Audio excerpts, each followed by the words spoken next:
বাইরে রোজ আন্দোলন, উন্নত সরকারি দেখুন, কর্মচারীদের আটকে দেওয়া। আমি একটা কথা বলি, গণতান্ত্রিক দেশে গণতান্ত্রিক ভাবে আন্দোলন করা, প্রতিবাদ করা বা কোনো রকম ভাবে প্রতিবাদ প্রদর্শন করা অধিকার সবার আছে। আর বাংলা বলে নয়, ভারতের যত রাজ্য আছে, ভারতের প্রত্যেকটা জায়গায় অধিকার রয়েছে। কিন্তু আমি কোনোভাবে তাদের আন্দোলনকে ছোট করবো না, সে ধৃষ্টতা আমার নেই। আমি কোনোভাবে চাই না এই আন্দোলনকে রাজনৈতিক রঙে রাঙানো হোক।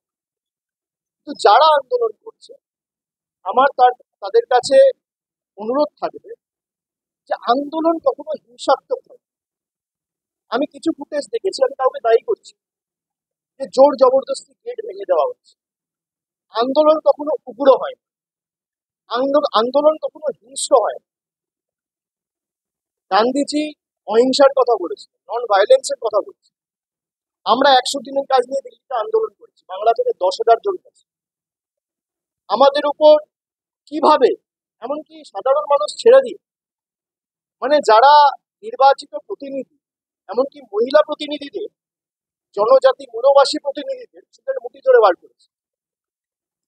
আমরা অহিংসার পথ অবলম্বন করে আন্দোলন করেছি। আমরা পরের দিন এসে রাজভবনের বাইরে ধর্ণা দিয়েছি। আমরা হিংসার পথ অবলম্বন করি।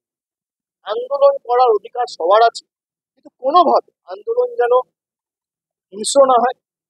আন্দোলন যেন কোনোভাবে বল প্রয়োগ করে, কোনো সরকারি সম্পত্তি নষ্ট করে, কিছু ভাবে গেট ভেঙে, জোর জবরদস্তি বল প্রয়োগ করে, সেটা হলে আন্দোলনের যে সারমর্ম বা যে এসেন্সটা, সেটা কোথাও হারিয়ে যায়। এটা আমার দৃঢ় বিশ্বাস। বাকি আন্দোলন যে কেউ করতে পারে, এতে অসুবিধার তো কিছু নেই। আর সরকারের ইন্টেন্ট পরিষ্কার করেছে। আমরা রিপিটিশন ফাইল করেছি সুপ্রিম কোর্টে, ম্যাটার সাবজেক্ট।